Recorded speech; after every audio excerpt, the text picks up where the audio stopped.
Yo di como 20 años seguidos aquí en la Marroquín el curso de marxismo-leninismo. Por cierto, se los daba al principio a los muchachos de pregrado y siempre me daba un susto, solían ser de segundo año, tercer año de la carrera de economía, de lo que fuera.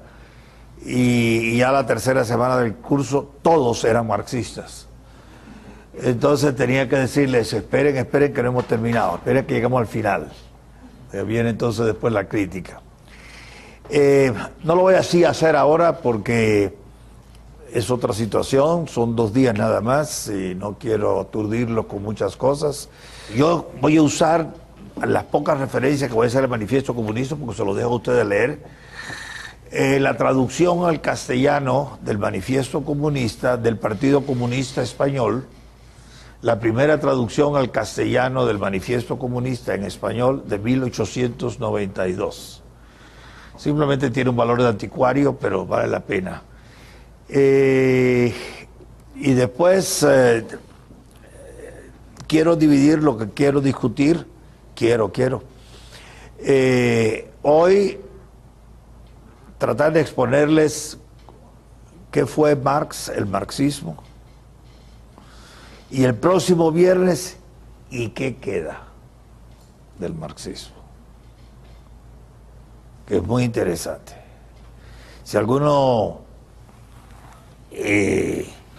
duda de qué queda mucho, pero ya es un fenómeno, es un capítulo de la historia cerrado. Quedan los efectos, pero el capítulo está cerrado, gracias a Dios. Pero en la página 20 del Manifiesto Comunista, del Partido Comunista de España que se estaba formando en esa época, o socialista sería mejor decir, hay una serie de recomendaciones que hacen Marx y Engels sobre cómo acercarnos al ideal comunista, del cual voy a decir algo. Lo digo nada más para que vean el por qué yo digo hay un fenómeno histórico que se llama Marx y el marxismo, que son dos cosas diferentes, Marx y marxismo. Parece raro, pero así es. Como es diferente Cristo y cristianismo. Y otros muchos ismos por ahí. Pero yo quiero saber hasta qué punto esas ideas siguen influyendo sin que nos demos cuenta. Ojalá tuviéramos aquí los obispos de la Iglesia Católica, que a nivel consciente son todos antimarxistas y a nivel de vocabulario inconsciente son todos marxistas. Cada vez que dicen hay que cambiar las estructuras sociales, ese es un concepto que solo se puede entender dentro de la lógica marxista. Fuera de la lógica marxista no se entiende y ellos no lo saben o no se han enterado. Bueno, pues en la página 20, que es la última, antes de la tercera parte del manifiesto, que habla de la literatura socialista y comunista y dice esto es bueno y aquello es malo, hay una serie de medidas que recomiendan Marx y Engels en 1848, para ser exactos, en febrero de 1848, para los países que llaman ellos más avanzados. ¿Y cuáles eran los países más avanzados en 1848? Inglaterra, en primer lugar, Bélgica, segundo, Francia, tercero, Estados Unidos, cuarto. Y empezaba a avanzar, pero todavía estaba muy lejos, era más bien agrario, Alemania. Esos eran los países avanzados. El resto, para ellos, era subdesarrollado. Entre los países subdesarrollados y no avanzados, en los cuales no podría haber la revolución socialista, por las razones que voy a decir, estaba Rusia.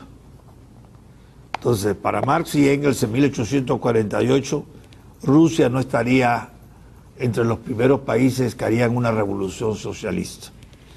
Inglaterra sería el primero, lógicamente hablando, Bélgica, Francia, Estados Unidos, esos cuatro, y un poco más a retaguardia, más atrás distante, Alemania, o los estados alemanes, sería mejor decir, porque Alemania todavía no existía como Estado nacional. Entonces ellos dicen, bueno, mientras no se dé la revolución socialista en estos países avanzados, se pueden tomar medidas que preparen para la revolución socialista. Y por eso se los quería leer, para que se den una idea por qué, cuál es la razón por la cual yo creo que, aparte de hablar de Marx y el marxismo, hoy me interesa mucho hablar y qué queda del marxismo el próximo viernes. Él propone estas medidas.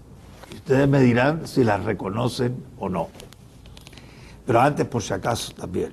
Como somos colegas, no compañeros, no camaradas, colegas que enseñamos en esta universidad, a nivel universitario, me pueden interrumpir cuando quieran. Pueden preguntar lo que quieran. Y puedan objetar lo que quieren. Es un diálogo amistoso entre personas adultas.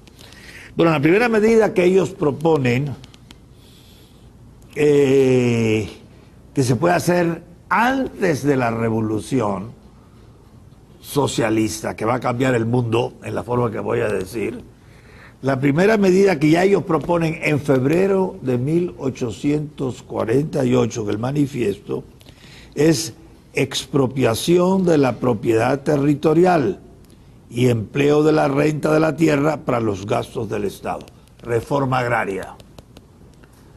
¿Sounds familiar? Reforma agraria. La segunda medida que proponen ellos en febrero del 48, y estamos en agosto del 2007, febrero del 48, fuerte impuesto sobre la renta progresivo. Progresivo. No proporcional, ni siquiera, sino progresivo. Tercera propuesta, en febrero de 1848, cuando no existía nada de esto, abolición del derecho de herencia. Y esto todavía no es la revolución. Estos son medidas o prácticas que pueden preparar el camino para la revolución, pero no es la revolución. Abolición del derecho de herencia.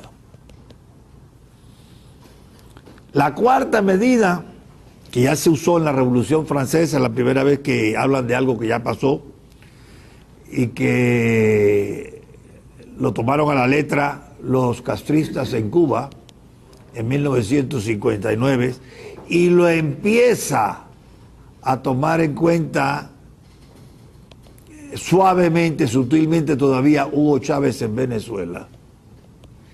Es confiscación de la propiedad de todos los emigrados y sediciosos, en el lenguaje castrista, de todos los gusanos. Los que salen de Cuba pierden toda su propiedad íntegra. Inclusive los sandinistas en Nicaragua, en el año no 79, se pusieron a apoyar el proyecto en el 82. También decretaron que todo nicaragüense que se ausentara 6 meses de Nicaragua le sería confiscada toda la propiedad. O sea, podías ir 6 meses, pero tenías que estar a los 6 meses de regreso. No puedes salir otra vez en Nicaragua, bajo Daniel Ortega, el que vuelve a ser presidente. Entonces, otra recomendación, la cuarta del manifiesto. Quinto, y esto es para el deleite de Gunther Menéndez, centralización del crédito en manos del Estado por medio de un banco nacional, léase banca central, con capital del Estado y monopolio exclusivo. Febrero de 1842. 42. Ah, el 48. Así el del patio. De vez en cuando el Alzheimer me traiciona y entonces le echa la culpa a él. 1848. Y estamos en agosto de ya casi septiembre de 2007. Entonces son medidas de hoy que ellos preconizaban hace 150 años. Y muchos que se dicen antimarxistas las han hecho suyas. Igual que los obispos católicos y no católicos, algunos, no todos. El esquema de estructura y superestructura del que voy a decir algo lo han tomado de los marxistas y no lo saben, y por eso Gerardi hablaba del cambio de estructuras, que era una perfecta idiotez, porque solo se puede entender en el contexto marxista, y supuestamente él no era marxista. Estamos llenos de un vocabulario marxistoide sin que nos demos cuenta. Ya que estoy diciendo eso, yo soy muy crítico del periodismo de Guatemala. Por supuesto, si estuviera yo en Panamá, sería muy crítico del periodismo de Panamá, y si estuviera yo en Colombia, sería muy crítico del periodismo de Colombia. Pero bueno, estamos en Guatemala. Ustedes pueden enseguida caer en la cuenta cuando lean una columna de opinión en el periódico, en Prensa Libre, Siglo XXI, La Hora o cualquier otro lugar, una revista. Si queda algo de marxismo en el que está escribiendo en estos periódicos, hoy, mañana, 1 de septiembre del 2007, lo van a encontrar. Cuando los columnistas analizan cualquier fenómeno, puede ser las elecciones del día 9, puede ser el ciclón Stan, el huracán Stan de hace 2 años, que acabó con la mitad de Santiago, puede ser la belleza de Rigoberta Menchú, da igual. Ustedes van enseguida a encontrar que hay una alusión a la clase social. Los clasistas son marxistas, los marxistas son clasistas. La diferencia entre un marxista y un clasista que no sabe qué es marxista es que el marxista sí lo sabe. Entonces Gustavo Porras, que es un hombre inteligente, sigue siendo marxista. No hace más que hablar de clases. Todo le explica en términos de clases. Eso es de la esencia del marxismo. Queda mucho. Queda mucho. Igual que el impuesto progresivo. Bueno, otra propuesta, la número 6, que hacen Marx y Engels en 1848. A ver qué les parece. Yo no sé de ustedes cuántos ya han viajado por Europa o por otras partes, pero si han viajado un poco, se va a decir, caramba, no sabía que eso lo propuso Carlitos. Centralización en manos del Estado de todos los medios de transporte. Líneas aéreas nacionales, ferrocarriles nacionales, autobuses controlados por el gobierno o por el Estado, con las tarifas puestas por el Estado, las rutas asignadas por el Estado. Sounds familiar. Sounds familiar. Séptima maravillosa propuesta del Manifiesto Comunista de febrero de 1848. Multiplicación de las empresas fabriles, industriales, pertenecientes al Estado. Y ahí los militares guatemaltecos de los años 70 fueron muy marxistas. Y crearon empresas estatales, entre ellos Flomerca, que fue una ocasión de robo para muchos. Y entre ellos, peor, la fuente de corrupción más grande de Guatemala por 30 años gracias a los militares que se decían o que les decían de derecha y gobernaron a la izquierda. Guatel. Está en el número 7 del Manifiesto Comunista. Y de los instrumentos de producción, roturación de los terrenos incultos, tierras ociosas, y mejoramiento de las tierras según un plan general, centralización del mercado productivo. Estoy empezando.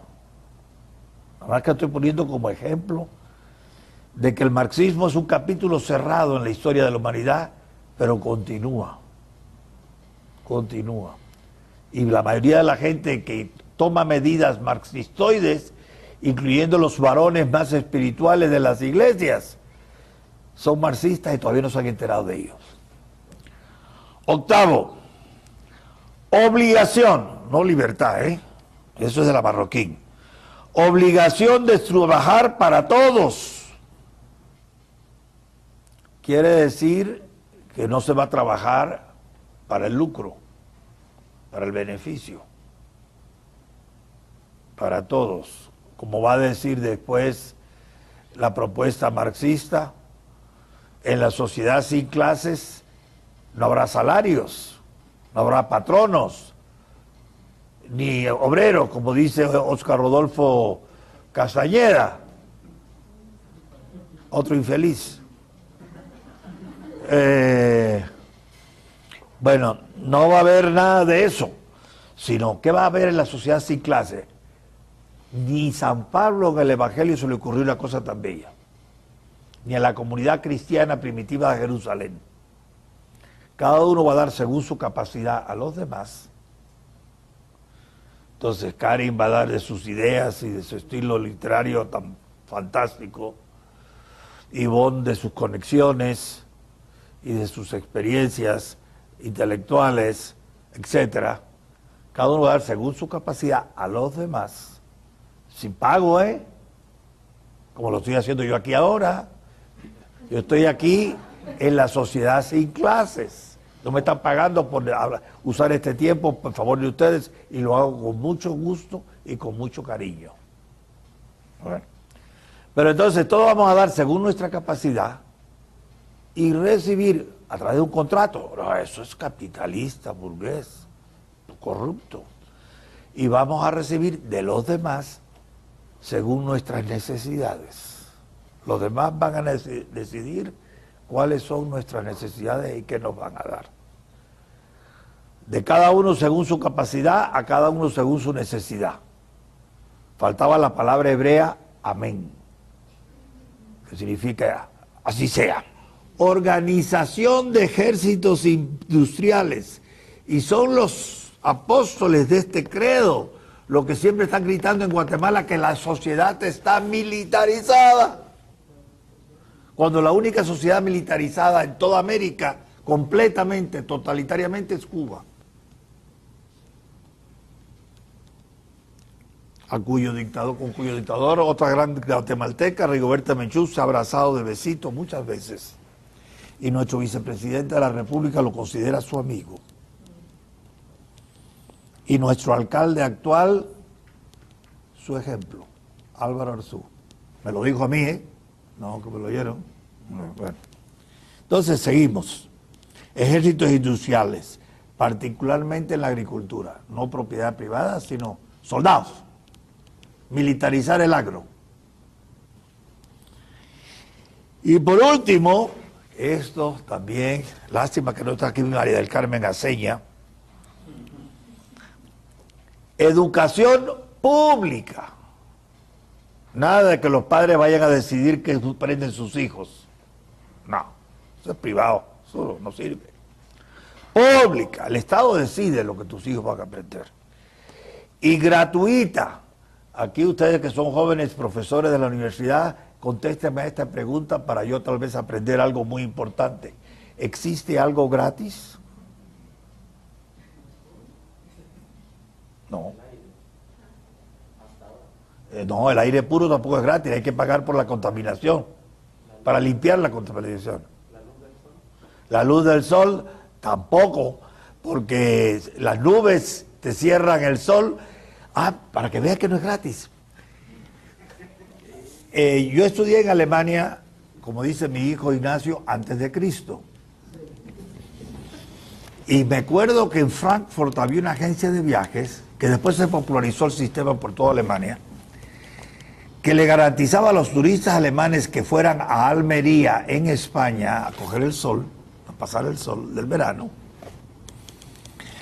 les decían, bueno, ustedes pueden comprar un seguro de sol. ¿Cómo un seguro de sol? Por supuesto. Tú pagas una cantidad extra, además del boleto, y con eso estás comprando un seguro de sol. ¿Qué quiere decir eso? Que si tú llegas a Almería y no tienes sol, tú recuperas tu dinero. Pero hay sol, ya estás gozando lo que quieres. Claro, ¿por qué lo podían hacer las agencias de viajes alemanas y lo siguen haciendo? El seguro de sol. Porque Almería es una región de España muy seca, muy árida, casi como el Sahara, que tiene 360 días de sol y solo 5 nublados al año. Entonces es fácil asegurar que va a haber sol. Y los alemanes, que les vuelve locos ver el sol porque no lo ven en su país, cuando van a Almería se tuestan como langostas rojas por el sol, por fin sol. Yo estuve una vez en Frankfurt, en Alemania, 49 días seguidos, contados uno tras otro. 49 días seguidos, 49, sin un minuto de un rayo de sol. Estaba que me trepaba por las paredes. Entonces se explica que hasta estén dispuestos a pagar el sol en las vacaciones. Ni el sol es gratis. Bueno, aparte que por el mucho sol tienes que pagar algunas enfermedades de la piel. Bueno, después dices, bueno, educación pública y gratuita de todos los niños. Los padres no tienen cuenta en eso. Eso es el Estado. El cual Estado con el tiempo va a desaparecer en la visión de ellos. Entonces cuando desaparezca el Estado, ¿qué pasa? Ya el hombre fue reeducado, ya no hace falta Estado. Si ustedes bajan al corredor del 4º piso aquí de la universidad, donde están las aulas socráticas, ahí ven algo que dice Hannah Arendt, una gran, yo acabo de dar un curso sobre ella aquí, en este salón, Hannah Arendt, una gran pensadora socialdemócrata alemana, judía, brillante. Pues hay una quotation, una cita de ella ahí, que dice, el marxismo no estaba equivocado porque quisiera cambiar el mundo, sino porque quería cambiar la naturaleza humana. Entonces, educación pública y gratuita de todos los niños se puede lograr si cambiamos la naturaleza humana. O sea, si cambiamos que los padres no quieran tener la propiedad afectiva de sus hijos, entonces podemos tener eso. ¿Qué es lo que pasa en Guatemala? Que tenemos supuestamente desde 1875, sounds familiar, educación pública y gratuita de los niños, y por supuesto nunca se ha cambiado la naturaleza de un niño guatemalteco que yo sepa. Bueno, nada más que lo cito para ver que el marxismo, como ya he dicho varias veces, es un capítulo cerrado. Se acabó el marxismo. Es decir, murió intelectualmente el marxismo.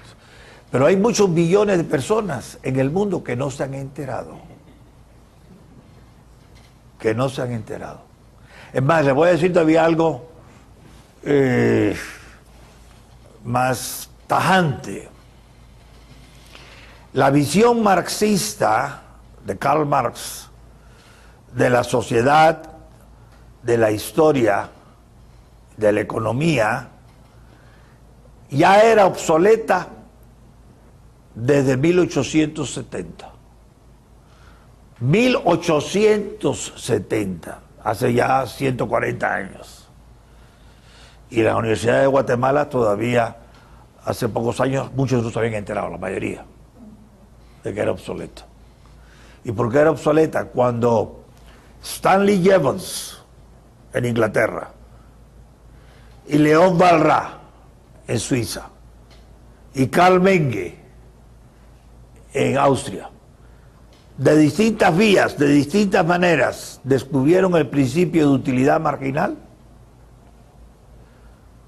todo el castillo de Marx se cayó como si hubiera sido de naipes, abajo, estruendosamente.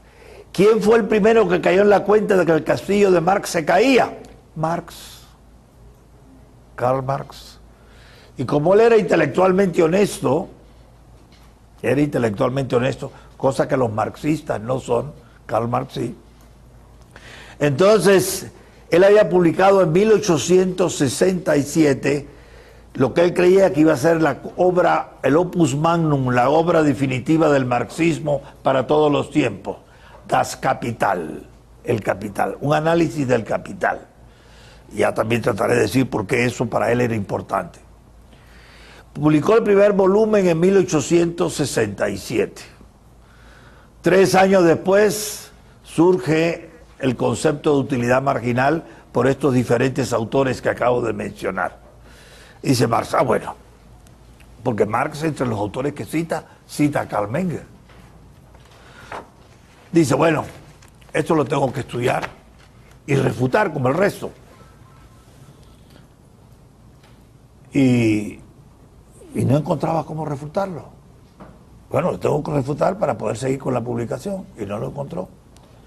Murió en 1883, 13 años después del descubrimiento del principio de utilidad marginal, y no lo había podido refutar. Entonces, él había tenido la honestidad intelectual de decir, después del primer volumen del Capital, antes del principio de utilidad marginal, el segundo y el tercero no los publico, porque para publicar el segundo y el tercero primero tengo que haber refutado en la utilidad marginal y no encontraba cómo hacerlo. Entonces, ¿quién publicó el segundo y tercer volumen del Capital después? Su íntimo amigo Federico Engels, que además lo mantuvo mucho tiempo económicamente. Entonces, Federico Engels, que no tenía la sensibilidad ni la finura intelectual de Karl Marx, ni su honestidad intelectual en ese punto, no le importaba ni sabía nada de la utilidad marginal. Él, de los apuntes y escritos que dejó Marx al morir para el segundo y tercer volumen, les hizo unas correcciones relativamente periféricas y publicó el segundo y tercer volumen del Capital, que después era lectura obligada en las sociedades que se decía que eran comunistas o socialistas. Pero esto es muy importante, porque eso es lo que confirma la afirmación que dije que le puede haber parecido muy audaz. El marxismo, como teoría histórica, como teoría económica, inclusive como teoría social, murió con el surgimiento de la teoría de la utilidad marginal en 1870. Murió teóricamente. Murió como rama del conocimiento, 1870. Y sin embargo, el marxismo se va a imponer primero en Rusia y después en muchas otras partes. 47 años después de la aparición de la teoría marginal en Rusia. ¿Qué quiere decir esto? Esto es muy importante. Porque una cosa es Marx y otra cosa es marxismo. Marx tiene una visión del mundo, de la cual voy a tratar de decir algo. Y me pueden interrumpir y pedir aclaraciones cuando quieran. Pero los marxistas son los que interpretan a Marx. Y por ejemplo, un ruso Vladimir Ulyanov. ¿Quién era Vladimir Ulyanov? Lenin. Su nombre de guerra era Lenin. Como el de Jorge Ismael Soto es Pablo Monsanto y está de candidato a la presidencia. Debería estar en la cárcel, aunque solo sea por eso. Pues el nombre del Soto de allá era Lenin, que era un nombre de guerra para que no lo encontrara la policía, porque se dedicaban a asaltar bancos y dinamitar ferrocarriles y otras actividades inocentes. Entonces, Vladimir Ulyanov, alias Lenin, es un marxista que reinterpreta a Marx. Le voy a decir de otra manera. El pensamiento de Marx,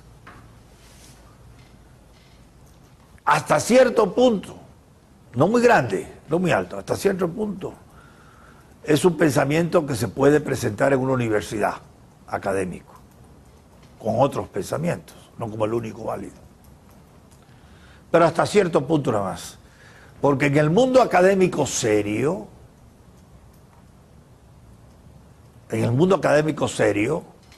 llamemos Oxford, digamos la Sorbonne, Harvard, hoy, la Universidad de Santiago de Chile, o la Universidad Católica, o la Gregoriana. El mundo académico serio que investiga Chicago, el marxismo nunca fue una visión que atrajera a los más inteligentes y preparados, sino todo lo contrario. Fue siempre una visión propia de profesores jóvenes y minoritarios. Cuando se dice, sí, pero ¿cómo va a decir eso? Y Jean-Paul Sartre era marxista y no era cualquier cosa. O Herbert Marcuse, igual que marxista y no cualquier cosa, en el siglo XX, después de Lenin. Pero antes de Lenin el marxismo no tenía categoría de pensamiento como pudiera haber tenido el pensamiento de Alfred Marshall en economía. Yo no sé aquí quién enseña economía y quién no, pero bueno. O como podría haber sido la teoría de Keynes en el siglo XX, que sí tenía talla académica para enseñarse en las universidades y convencer a mucha gente. El marxismo no. El marxismo quedó arrinconado fuera del mundo académico por todos esos años, hasta Lenin. Bueno, ¿y qué pasa? ¿Es que Lenin era un gran profesor universitario e introdujo marxismo? Nada de eso. Marx es el gran teórico que se queda fuera de la universidad. Inclusive él no pudo enseñar en la universidad. Él no pudo porque él solicitó, después que sacó el doctorado de la Universidad de Jena, con una tesis muy interesante sobre Demócrito y Leucipo, sobre los autores de la teoría atómica griega, no la moderna, y con eso sacó su doctorado en la Universidad de Jena, que era muy importante la Universidad de Jena. Él quiso enseñar allí y le dijeron no. Yo ni por qué yo no voy a enseñar en una universidad si ya tengo el doctorado y estoy dispuesto a hacer lo que llaman en Alemania habilitación Schrift, que es una especie de investigación extra para que uno lo acepte como profesor en la universidad. No, porque usted está diciendo siempre en todas partes que la primera crítica que hay que hacer es la crítica a la religión. Y el Estado prusiano, que es el que mantiene estas universidades, oficialmente es un Estado que sostiene la religión luterana. Entonces no puede. El doctor Rojo, como le llamaban, se quedó fuera de la universidad. Entonces no pudo hacer escuela en la universidad. Sin embargo, el marxismo se va a convertir en un movimiento importante en las universidades, después de Lenin, no antes, después de 1917. Hay dos tradiciones europeas, y hasta Hayek lo tiene también en su libro de Los Fundamentos de la Libertad, la tradición llamada insular, Inglaterra, Escocia principalmente, y la tradición continental, Francia y Alemania principalmente. Son dos visiones completamente diferentes. Y Marx pertenece a la visión continental.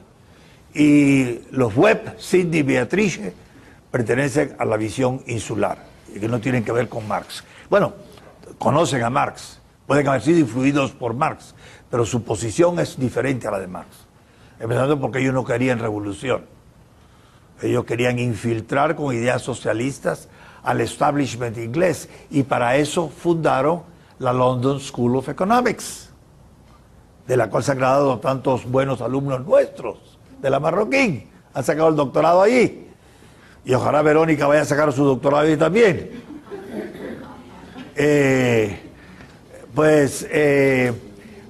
Cuando la London School of Economics cumplió sus 100 años, pues se fundó en 1896, por tanto en 1996, la London School of Economics publicó un libro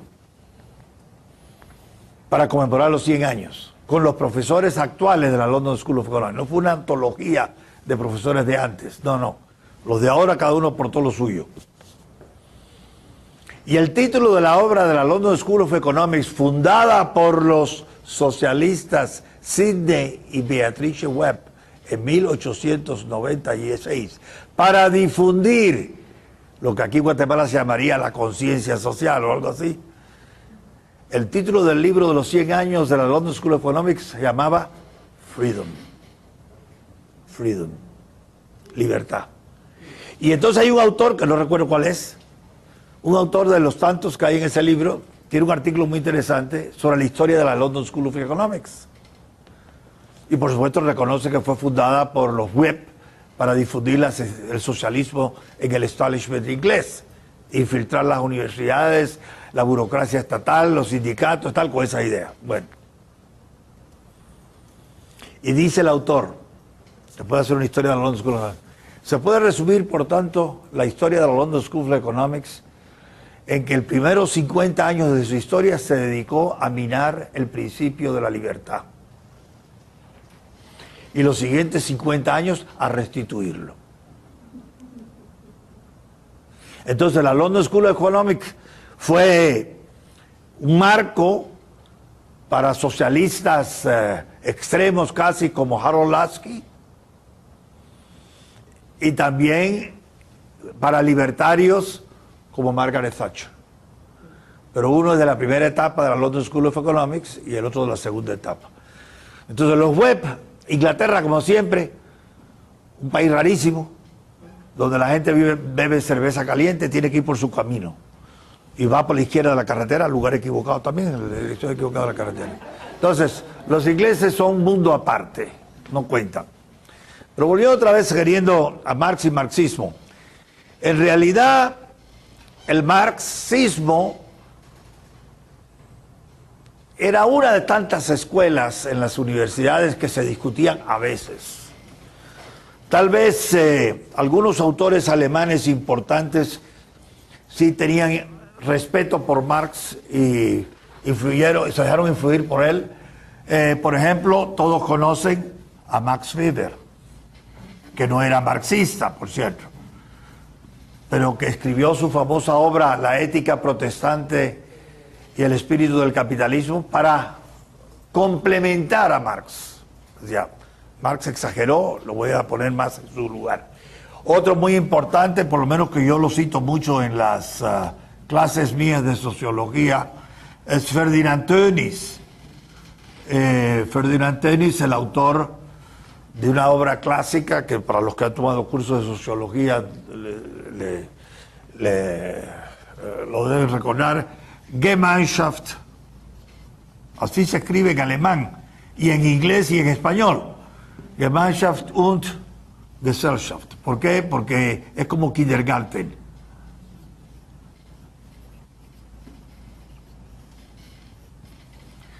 Que se traduce generalmente como comunidad y sociedad. En realidad la figura más importante del mundo de la alemana, al fin y al cabo Marx era alemán, del mundo alemán, que en cierto sentido es más importante que Lenin, en cierto sentido, es un señor que deben todos conocer, Eduard, el nombre es en francés, pero él era alemán, eh, eh, por estar hablando de francés, ahora se me fue el nombre, el primer revisionista. Bernstein, que significa, es una R, y esto es una N, que significa la piedra de Berna. Bueno, Eduard Bernstein. Y el otro, pero ya no es alemán, Vladimir Ulyanov. Ya saben ustedes que es Lenin, alias Lenin. Bueno, ¿por qué cito a esta gente? Porque esta es gente, Max Weber, Ferdinand Tönnies, inclusive Bernstein, respetable en el mundo académico de principios del siglo XX, cuando las teorías de Marx interpretadas por Lenin no se habían impuesto en Rusia, todavía. Esas se impusieron en 1917 y estamos hablando de antes de 1917. Entonces el marxismo era una corriente que se discutía en algunos círculos académicos universitarios europeos, en Inglaterra prácticamente nada, en Francia un poquito más, en España muy poco, casi nada, en Italia algo, pero poco, en Rusia tampoco, más en Alemania que en otra parte, se tomaba en serio. ¿Y por qué? Porque aunque la teoría de la utilidad marginal no se había todavía propagado por todo el mundo académico, como hoy día es parte del lenguaje diario de cualquier académico, había otras muchas contradicciones o deficiencias en la visión marxista de la cual muchos profesores eminentes y pensadores cayeron en la cuenta. Entonces, era, pudiéramos decir, respetable como una corriente pequeña, minoritaria en el mundo académico, pero no dominaba el mundo académico. Lenin no supo nada de eso. Lenin era un agitador brillante, inclusive ético. ¿Cómo? Pero si asesinó y robó y violó y mató y uno está diciendo ético. Quiero decir, coherente con sus principios. Cuando Lenin en septiembre del 18 hace los famosos decretos del terror a principio de la revolución bolchevique para implantar su sistema en toda Rusia y ordena la colectivización de la agricultura, la primera, le vienen unos ayudantes suyos a decir, pero mire, Lenin, están matando, asesinando a kulaks, terratenientes, que son gente buena, buena onda, como dicen en Guatemala, que se ocupan de sus trabajadores, que les enseñan a leer y escribir, que tienen hasta algún dispensario para sus necesidades médicas, que les pagan bien, que los tratan con respeto, y también los están colgando de los árboles. Dice Lenin, ¿y qué? Si no se les mata por ser malos, se les mata por pertenecer a la clase social equivocada. Para nosotros una monstruosidad, para él, dentro de la coherencia de su manera de pensar. A eso le llamo yo ético. Es como, por ejemplo, la Ayn Rand tiene posiciones que a mí me parecen inmorales, desde mi perspectiva. Sin embargo, Ayn Rand era una mujer de una integridad ética tremenda, porque ella juzgaba a la gente según la coherencia que hubiera entre su vida y lo que decía creer. Esa es la ética a que me refiero también cuando hablo del Marx intelectualmente honesto, porque no publicó el segundo y tercer volumen del Capital, me refiero a ese tipo de ética. Cuando hablo de Lenin ético, me refiero también a ese tipo de coherencia entre lo que se dice y lo que se hace. Igual a Ayn Rand. No sé si me estoy explicando. Bueno, entonces, ¿quién hace circular por los salones el marxismo? digamos, un tema serio, respetable de conversación entre personas educadas y al mismo tiempo un tema importante para los políticos y estadistas que se preocupan de la cosa pública. Desde 1917, este señor. Lenin no era filósofo, no era intelectual, estrictamente hablando. No lo era, no era profesor universitario. Su padre se había sido en Rusia, en la Rusia zarista, en la Rusia del emperador, inspector de escuelas públicas, y muy importante. Él era de la burguesía, de la clase media próspera de Rusia imperial, de ahí venía Lenin, no era pobre. Pero no figuraba en el mundo académico, ni pudo figurar porque estuvo siempre agitando por la revolución contra los zares, estuvo preso en Siberia, después en el exilio en Suiza y en Bélgica. Entonces, ¿qué tiempo iba a tener para estudiar ni profundizar mucho? Sin embargo, lo único que estudió fue Marx y Engels. Después se enteró de lo que publicaba Edward Bernstein, que tengo que decir, y le quiso responder con una obra también muy interesante, Lenin. Y también escribió otra obra contra un pensador de teoría del conocimiento alemán que se llamaba Ernst Mach, y que era empirio criticista. Bueno, lo vamos a ver un poquito rápidamente. Él sí tuvo algunas publicaciones, tuvo algún debate relativamente intelectual, pero Lenin era un agitador. Entonces, si Marx era el genio teórico, Lenin fue el genio práctico. El que llevó a la práctica, a la realidad de la vida pública, y desde Rusia al mundo entero, el marxismo, fue Lenin. Por eso muchos, a partir de Stalin, llamaban a esta visión del mundo marxismo-leninismo. Pero marxismo-leninismo no es lo mismo que Marx. Marx piensa unas cosas y los marxistas-leninistas reinterpretan lo que dice Marx. ¿Por qué? Porque lo acomodan a lo práctico, a la conquista del poder. Mientras que Marx estaba haciendo un análisis teórico. Ahora viene otra cosa. Se supone que este seminario es sobre, entre otras cosas, la filosofía marxista. No existe eso. Pero bueno, a lo que voy. Entonces, Marx es el teórico, Lenin es el práctico. Gracias al triunfo de Lenin en Rusia, y si alguno quiere ver una bonita descripción del triunfo de Lenin en Rusia, es un escritor inglés. ¿Cómo que se llama el libro estrictamente? Modern Times. Eso lo pueden hoy alcanzar por Amazon. Modern Times. Es el libro de Paul Johnson. Es la historia del siglo XX, pero lo que vale del libro es los primeros 50 años. Los segundos 50 ya no le falta perspectiva e información. Pero todo lo que dice de la revolución bolchevique y de la revolución nazi en Alemania con Hitler está muy bien hecho, muy bien hecho.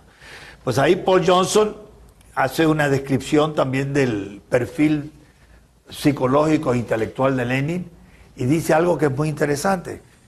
Paul Johnson dice en alguna parte que si Vladimir Ulyanov hubiera nacido en el siglo XV en lugar del XIX o en el siglo XVI, habría sido un excelente inquisidor.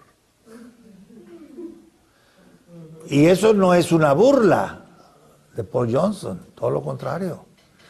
Ustedes tienen la idea de que los inquisidores eran vampiros o algo así. Esa es la idea que proyecta Hollywood, y todo lo que dice Hollywood de antemano pueden decir es falso. Es lo contrario. Los inquisidores eran los mejores sacerdotes de su tiempo, o se reclutaban de entre los mejores sacerdotes de su tiempo. Los más inteligentes, los más virtuosos y los más compasivos.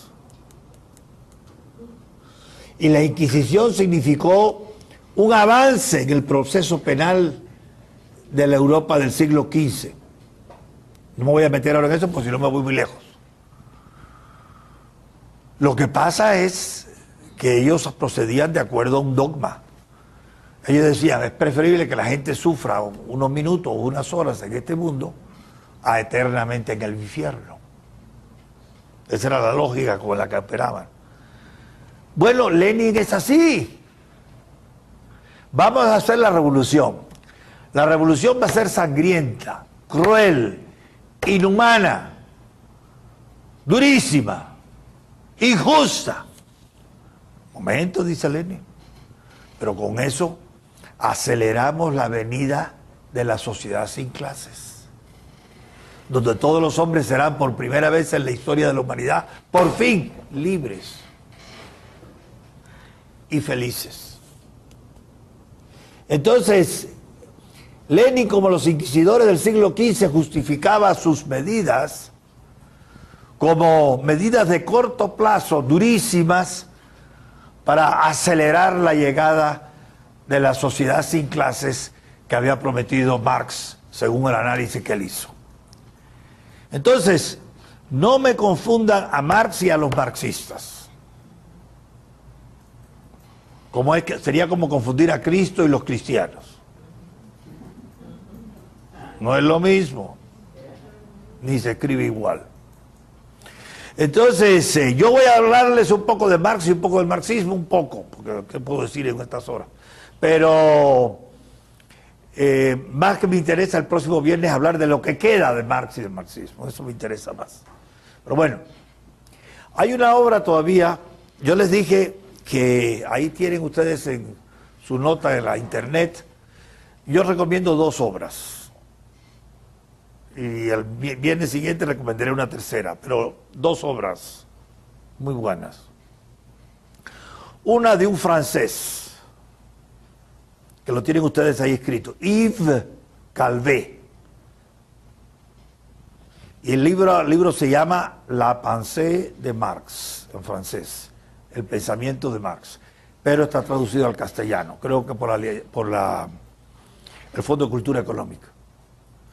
Y la otra obra, por cierto, los 2 son jesuitas, Calvet y el segundo que voy a recomendar, un alemán, Gustav Wetter, está puesto ahí también en la nota que les llegó a ustedes, que se llama, en su original alemán, Der dialektische Materialismus, el materialismo dialéctico. El de Wetter era tan buena interpretación del pensamiento de Marx, que era libro de texto en las universidades marxistas de la Alemania Oriental, de Leipzig o de Berlín. Se usaba el libro de un jesuita, Gustav Wetter, para entender a Marx, o para entender la teoría de Marx, la doctrina de Marx. Entonces esos 2 autores son fáciles de leer, no son complicados. Inclusive el mejor de los 2, el que escribe mejor para mí, es Yves Calvet. Ahora, al margen de eso, hay centenares, millares de biografías de Marx, de historiadores del marxismo, de todo tipo y de todo color ideológico. Tal vez uno que yo recomendaría, que es del año 38, es Marx, la historia de Marx, biografía de Marx, por Isaías Berlin, el de las 2 ideas de la libertad. Supongo que algunos lo conocen por lo menos. Ese es un inglés simpatético, que simpatiza con Marx, pero no es marxista. Los franceses son los que mejor estudios tienen sobre Marx y el marxismo. Bueno, no quiero seguir citando porque entonces consumo mucho tiempo. Yo voy a hacer una pausa dentro de unos minutos, pero déjenme terminar esto. Bueno, si Marx fue un pensamiento tenido como modesto desde la primera vez que se presentó al público con el manifiesto comunista, que tuvo un buen impacto en 1848, pero hasta 1917, por tanto son más de 60 años o algo así, 70. Era una escuela de pensamiento que es digna de ser estudiada y nada más. Nadie se iba a matar por eso, ni dejar matar por eso. Hasta que llegó Lenin y en 1917 empezó a matar y hubo gente que se dejó matar por eso.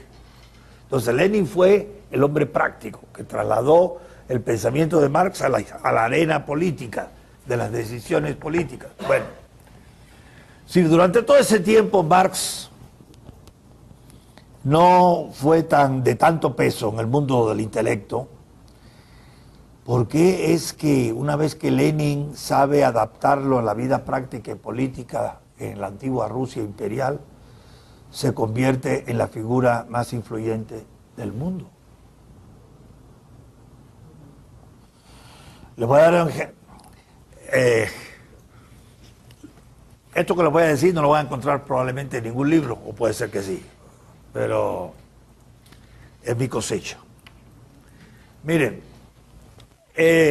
Lenin establece su régimen despótico, tiránico, como profetiza Marx, la dictadura del proletariado, en noviembre de 1917.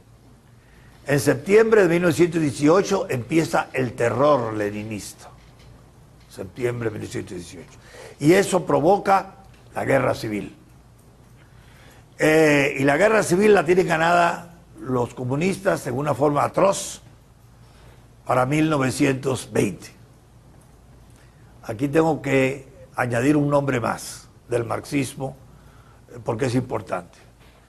Este hombre importante del marxismo es León Trotsky.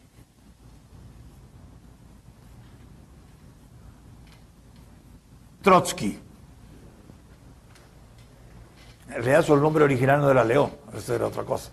Pero bueno, Trotsky. Él hizo la revolución de 1917, fue el que la preparó porque Lenin estaba en el exilio, en Suiza.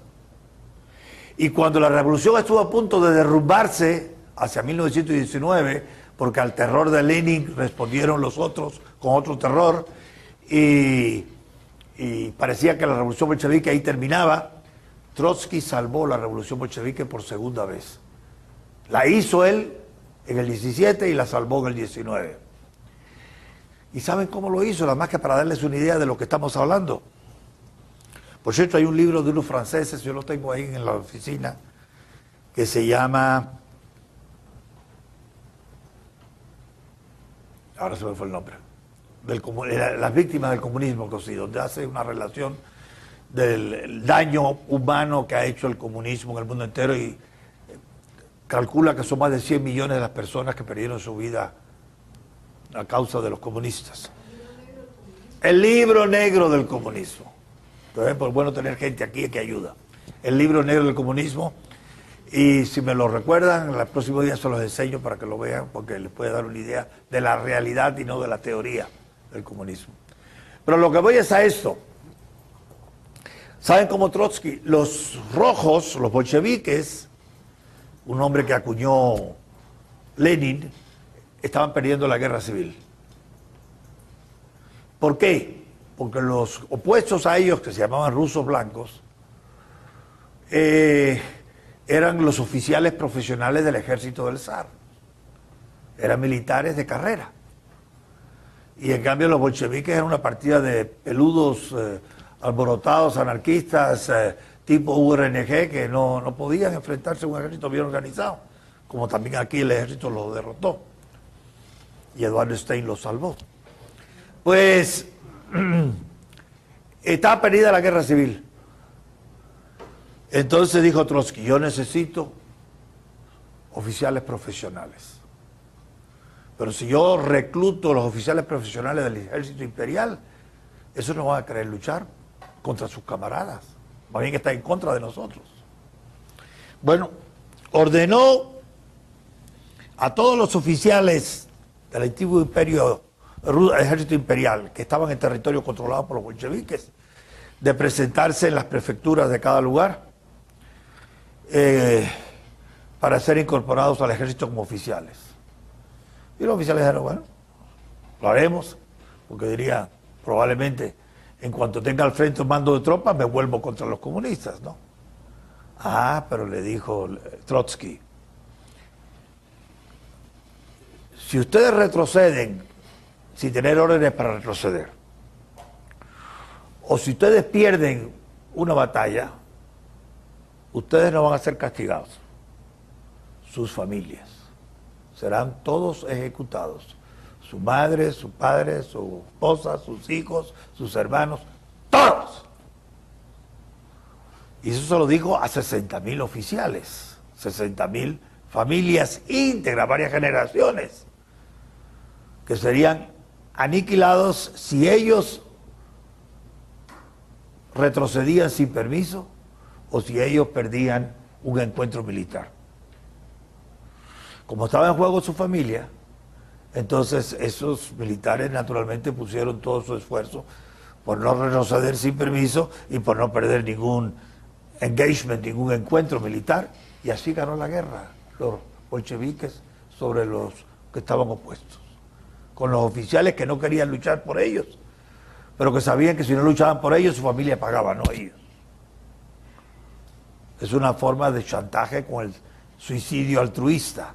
Pero bueno, entonces ahora Trotsky salvó la revolución en 1919. Bueno, ahora fíjense, ¿por qué digo 1919?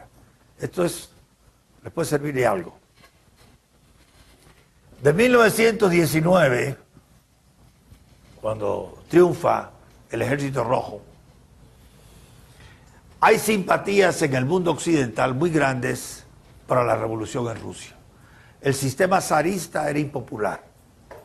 Decían, qué bueno que tiraron a esos autócratas, a esos atrasados, a esos que viven en la Edad Media, en una sociedad feudal, algo así como la simpatía que tenía la URNG fuera de Guatemala. Y todavía tiene la Rigoberta Menchú. La gente lo veía así. Los malos son los burgueses, los militares, el clero. Los buenos son los revolucionarios. Entonces, esa idea, inclusive la plasmó muy bien este periodista norteamericano Green, que fue a la Unión Soviética. Bueno, no existía la Unión Soviética. Fue a la Rusia bolchevique, la Unión Soviética vino 2 años después. Pero estaban ganando la guerra civil y ya estaban organizando la colectivización de la agricultura. Y llegó a Nueva York y hizo una declaración fantástica. Él dijo, I saw the future and it works. Funciona. El futuro bolchevique, digo, el bolchevismo es nuestro futuro en los Estados Unidos. Pero no se preocupen, funciona. Porque lo estoy viendo en Rusia. Por eso, 2 años después, Ludwig von Mises publicó Socialismo, diciendo en la práctica, por las razones que ustedes saben, it cannot work. Pero a lo que voy es a eso. 1919 entonces crece la simpatía en el mundo entero por los movimientos marxistas, se multiplican los partidos comunistas, hay rebeliones comunistas en muchos lugares. Y la cumbre, más o menos, es de la simpatía por el movimiento bolchevique en el mundo entero, es 10 años después, hacia 1929. El año, por cierto, de la crisis de Wall Street, de la Gran Depresión. La Gran Depresión inclusive aumenta a los que piensan que la solución del sistema capitalista es el socialismo, pero ya no lo están mirando desde la óptica de la experiencia soviética. ¿Por qué? Porque cuando muere Lenin, déjame ver si hago también a principios de 1924, muere Lenin, hay una lucha por el poder entre Trotsky y Stalin. Esa lucha por el poder la gana para 1927 Stalin. Y Trotsky tiene que salir al extranjero y Stalin trata de matarlo varias veces hasta que por fin lo logra con un catalán comunista que mata a Trotsky en México con un punzón de hielo. Y lo mata por fin, en el año 38. y después se lo condenan los mexicanos a 20 años de prisión. Y cuando termina, ya para esa época está Castro en el poder, y entonces murió en La Habana. Dios los cría y ellos se juntan. Entonces, digamos, del 19 al 29 sube la cresta de la ola. Pero el mismo año de la Gran Depresión, bueno, el año siguiente prácticamente, 1930, comienzan las grandes purgas de Stalin del Partido Comunista. Nadie ha matado en el mundo más comunistas que Stalin. Él fue crudelísimo. Cuando alguien se destacaba y le podía hacer sombra, que lo maten. Y buscaba el pretexto. Y le hacía confesar en público crímenes. Bueno, una cosa. Las purgas empezaron a desacreditar el modelo soviético en el mundo entero. Purgas. Aquí dice purgas, aunque mi letra no se vea. Bueno. Entonces, diríamos, 19 sube y el 29, bueno, llega a la cumbre en el 29. Voy a ponerlo aquí arriba, en la curva, 1929. Pero, escribo con la izquierda porque tengo quebrado el hombro derecho. Pero, cuando vienen en los años 30 las grandes purgas de Stalin, los intelectuales se desencantan y empieza a bajar la simpatía internacional por el comunismo.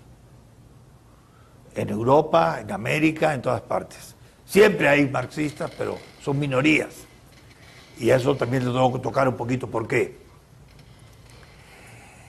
En el año 1939, la revolución soviética llega a lo que los árabes llaman su nadir, su punto más bajo, de desprestigio, de antipatía, todo el mundo dice eso no sirve, Stalin no sirve. 10 años y 10 años después. ¿Por qué? Porque en agosto de 1939 Stalin hace un pacto con Hitler para repartirse la Europa Oriental. Y eso desacredita a los comunistas a los ojos del resto del mundo. ¿Qué tipo de gente es esta?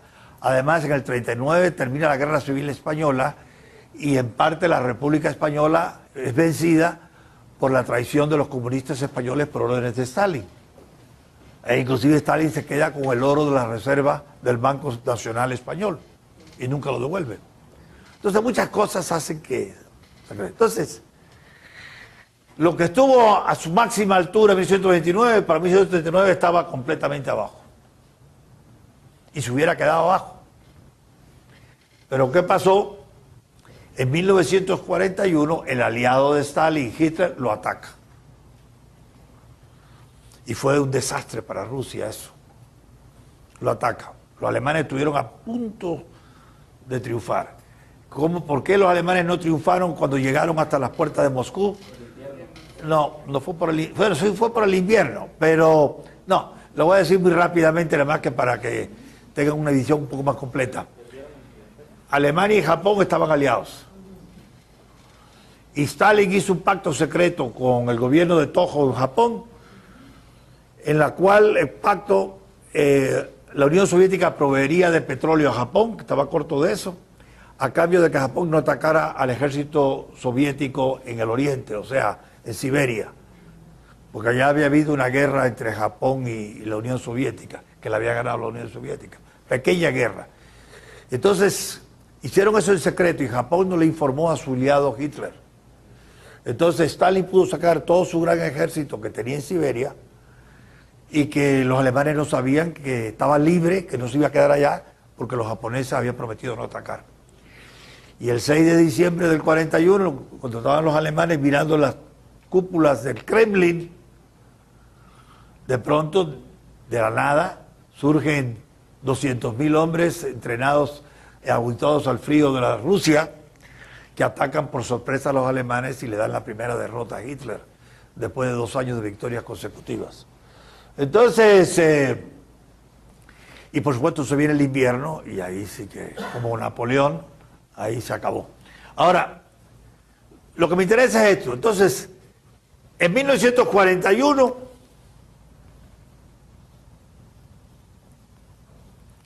ataca Hitler a Rusia. Los aliados dicen, tenemos dos males, la Unión Soviética y los comunistas, y la Alemania nazi y los nazis y Hitler. ¿Cuál de los dos es más poderoso? Hitler. El que tiene más peligro para nosotros, Hitler. Entonces, vayámonos con la Unión Soviética. Entonces hubo una alianza y gracias al apoyo americano, los rusos pudieron sostener la guerra contra Hitler, si los americanos hubieran perdido, a pesar del invierno y de todo. Entonces, la guerra termina en el 45, con la famosa bomba atómica. Y al año empieza ya la Guerra Fría, poquito a poquito, y después se encadena por culpa de Stalin hacia 1948. Entonces, en 1949, fíjense, siempre es el 9 es el número fatídico. Para 1949 surge otra vez la marea en favor del socialismo. Recuerden, surge en el 19, llega a su cumbre en el 29 y 10 años después está por los suelos. Se levanta de nuevo en el 49 el socialismo. Y es que en 1949 triunfa la revolución marxista bajo Mao en China. Entonces China es la nueva esperanza de los izquierdosos del mundo entero. Es la Unión Soviética no es confiable, pero China sí. Stalin no es confiable, pero Mao sí. Entonces vuelve a empezar a subir la popularidad. Y esa popularidad que arranca del 49 con el triunfo de Mao en China, es el año también que los rusos detonan su primera bomba atómica, llega a su cumbre, así como del 19 al 29, del 19 abajo, arriba y después abajo, y ahora arriba, llega a su cumbre en 1959. ¿Y por qué en 1959? Porque en 1959, Mao ya para esa época había hecho el gran salto adelante, que fue un gran salto atrás, y un desastre, y estaban desencantándose a la izquierda. Surge el verdadero, por fin, socialismo, modelo para todos los pueblos, qué bueno, simpático, y además baila cha-cha-cha. Fidel Castro. Entonces, la curva que empieza en el 49 y se acelera en el 59 con Fidel Castro y llega a su apogeo en 1969. Parece que esta es como una clase de... 1969. Entonces, efectivamente, Vietnam, que está dando ya, pero en el 69 era cuando todo el mundo decía: Socialism is the wave of the future. Y eso se decía en todas las universidades. Yo estaba enseñando en los Estados Unidos en esa época, yo viví eso. Inclusive en el 69 es cuando surge con fuerza la teología de la liberación en los países latinoamericanos. El Papa Pablo VI se convence de que el socialismo es la forma de vida del futuro. Y entonces trata de acomodar el cristianismo al socialismo, y los locos que no entienden lo hacen teología de la liberación. Entonces, para el 69, yo todavía no estaba en Guatemala, pero sí visitaba Guatemala como turista. Para el 69, ese es el año cumbre, donde todo el mundo creía que el futuro era inevitablemente socialista. Lo habían creído en el 19, se desencantaron. Lo creyeron en el 49, se desencantaron. lo creyeron el 69, digo el 59 hasta el 69, fue la tercera vez que el mundo se ilusionó con la sociedad comunista, o sea, no era comunista ninguna, con el socialismo. El socialismo, aunque eso lo tengo que explicar después, el socialismo es una etapa en el camino al comunismo. O sea, ningún país ha sido comunista. Camboya trató de ser comunista. Entonces no ha habido país comunista todavía, según la doctrina de los marxistas. Ha habido países socialistas, camino reeducando a la humanidad para que la naturaleza humana cambie y se pueda vivir en comunismo. Entonces, ustedes no hayan nacido, pero 1969 fue el ápex, la cumbre del socialismo en el mundo entero. En el mundo entero, en la Iglesia Católica también, en los Estados Unidos también, en Europa también, en todas partes. Inclusive el 68 fue el año de las manifestaciones de los estudiantes universitarios en mayo del 68 en París.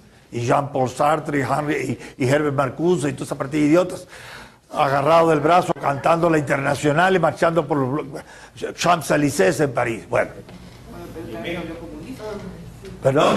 Cuando el Perú también se volvió comunista. Ah, bueno, Perú también, el general Alvarado. Sí. Y así en América Latina hubo muchos movimientos de esa izquierda tremenda. De manera que si ustedes hubieran vivido en el 69, hubieran sentido que para todo el mundo estaba resuelto el futuro socialista. Y es por eso que los militares aquí también tuvieron sus experimentos socialistas, igual que en Perú, igual que en otras partes. Entonces, es más, yo me acuerdo, en esa época yo estaba enseñando en Hampton, en Virginia, tenía un amigo brillante, buena persona, judío, ateo, militante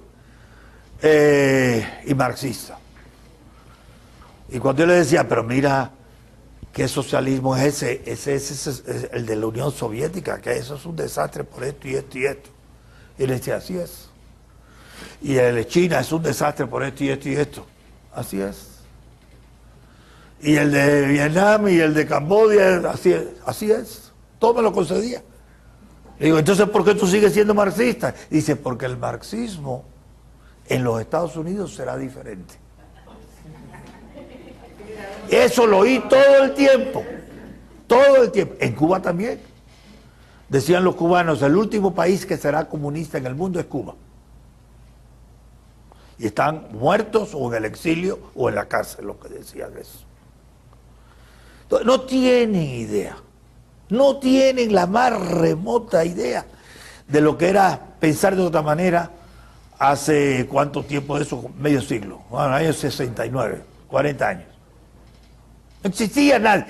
Se hablaba de convergencia, de que el sistema capitalista cada vez se volvía más social y el sistema socialista se volvía más capitalista. Y que iba una convergencia que no sabía dónde estaría, pero que cierta... Ah, sí. Si ustedes quieren ver una exposición supuestamente inteligente y bien pensada del socialismo como se veía en 1969, en el mundo capitalista, supuestamente el mundo capitalista, la mejor exposición que yo conozco de cómo se veía esa confluencia de socialismo y capitalismo, inevitable, porque eso es una cosa también que es parte del dogma, inevitable, nadie la puede parar, así te va a hacer, y se ve todos los días cómo avanza. Yo les recomendaría a ustedes una obra de John Kenneth Galbraith,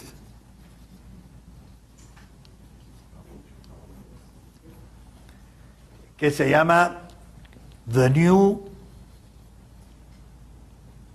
Industrial State. Entonces, esta obra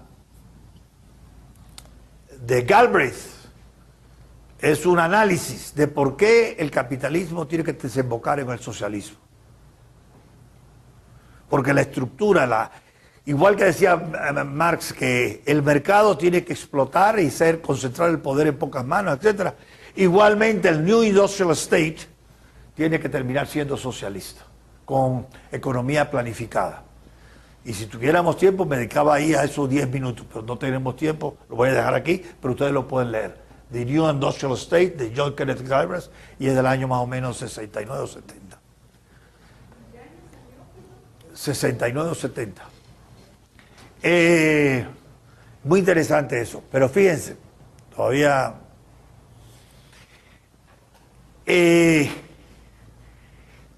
esta visión dominaba en el mundo entero.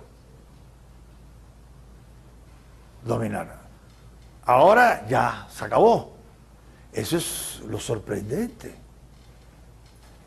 Yo viví el triunfo del socialismo.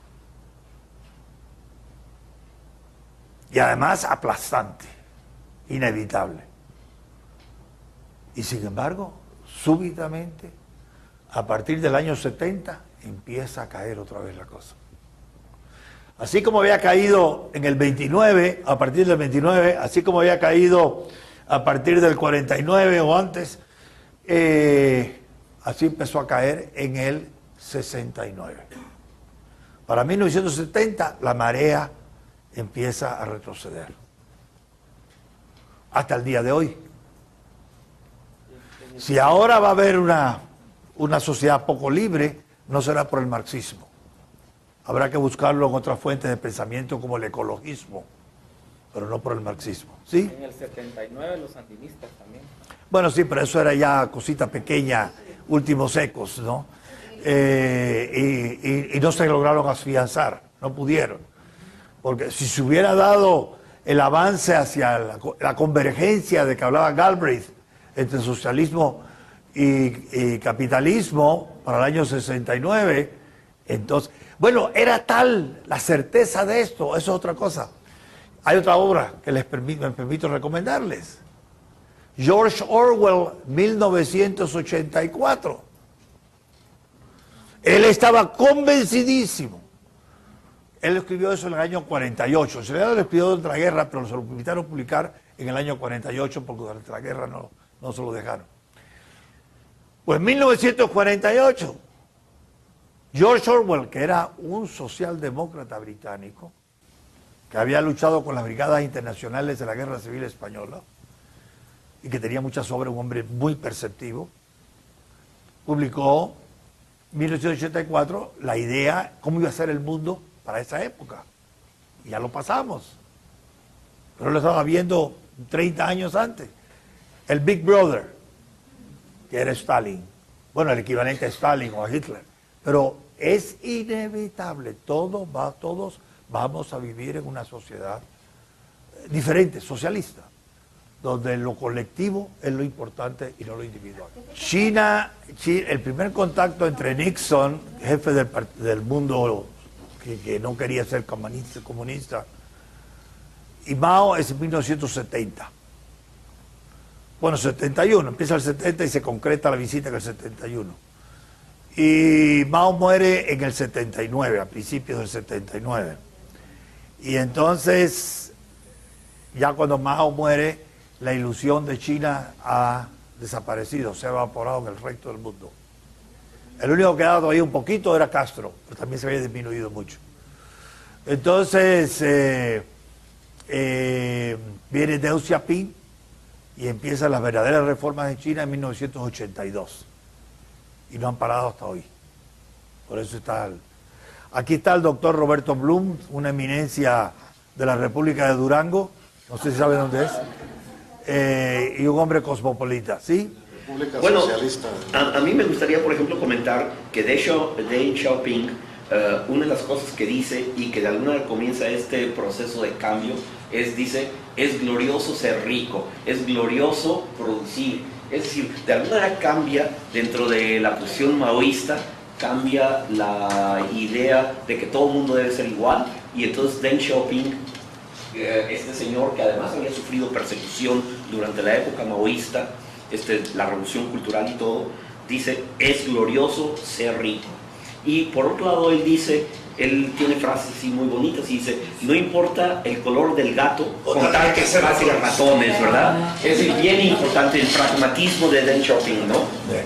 Bueno, ahora lo que quiero decir, eso, y ahí termino esta parte, es que cuando nosotros hablamos de Marx es una cosa, cuando hablamos del marxismo es otra cosa, es esto.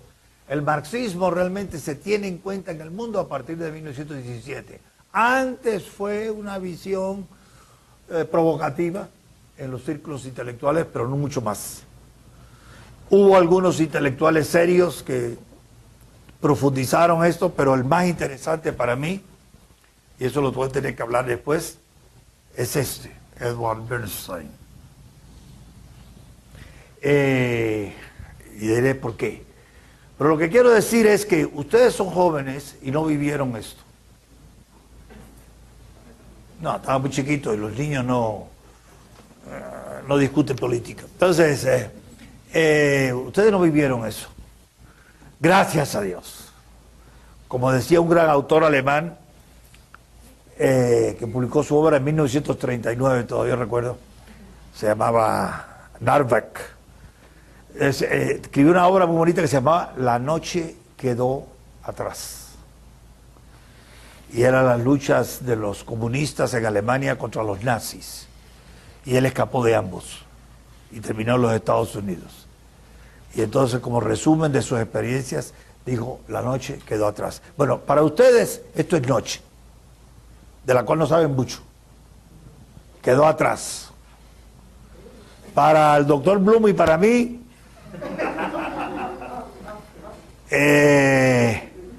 sí la vivimos. Fue mediodía largo que no terminaba nunca. Y sin sombrero y sin pelo. Entonces, quemante la cosa. No tienen idea. No tienen idea. Por eso aquí se mataron embajadores como Graf von Spreti o como el Gordon Bean, o se mataron empresarios maravillosos, gente valiosa, e intelectuales, y atentaron contra la vida de José Mata Gavidia, y se hicieron muchas cosas, porque estos eran rémoras del mundo capitalista que impiden que lleguemos por fin